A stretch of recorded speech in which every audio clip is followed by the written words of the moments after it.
لبیک یا حسین، لبیک یا حسین.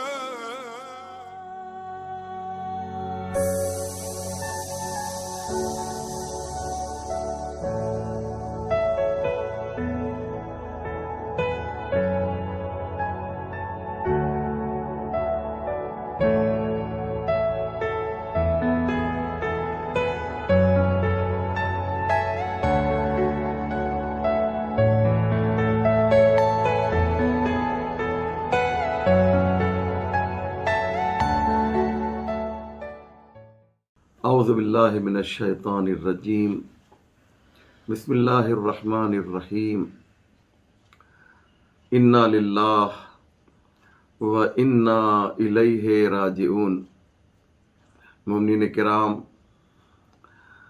و ناظرین ذوی الاحترام، ابھی تھوڑی دیر پہلے ایک نہایت ہی تأسف آور، ایک نہایت ہی جاں گداز و دلسوز خبر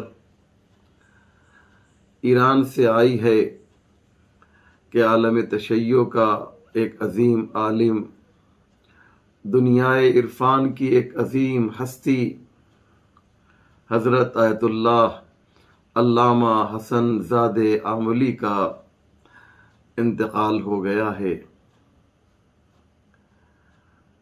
آیت اللہ بہجت کے جانے کے بعد سب سے بڑی اور سب سے عظیم ہستی عرفان کی دنیا میں اور تصوف الہی کی دنیا میں آیت اللہ حسن زادہ آملی کی شخصیت تھی.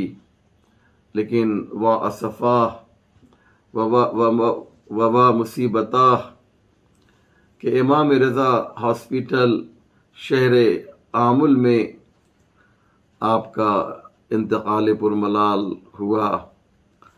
لاری جان میں آپ کی ولادت ہوئی، اور آپ کی جو شخصیت تھی وہ علماء کے درمیان نہایت ہی پسندیدہ تھی، نہایت ہی مقبول تھی.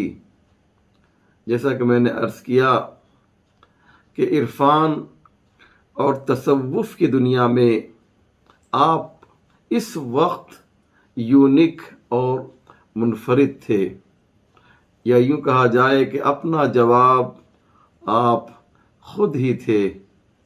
لیکن ہائے افسوس کہ اب وہ ہمارے درمیان نہیں رہے اور ان کی روح ملکوت اعلیٰ کی طرف پرواز کر گئی. میں ضروری سمجھتا ہوں کہ اپنی جانب سے اور تمام علماء و محبان اہل بیت کی جانب سے جن کا تعلق ہندوستان سے ہے، امام زمانہ عجل اللہ تعالی فرجہ الشریف کی خدمت میں اور تمام مراجع کرام کی خدمت میں، بالخصوص آیت اللہ العظمی سید علی خامنائی رہبر انقلاب اسلامی ایران کی خدمت میں تسلیت عرض کروں.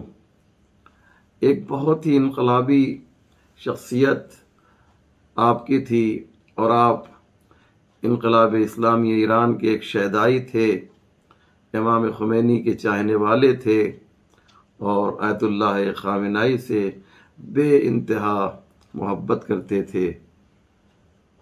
اور آپ نے شاید وہ تصویر دیکھی ہوگی کہ جب آپ ہاسپٹل میں تھے تو رہبر انقلاب اسلامی ایران خود بے نفس نفیس چل کر ان کی عیادت کے لیے گئے تھے، جو اس بات کی طرف اشارہ کر رہا ہے کہ آپ کی شخصیت کتنی بلند تھی.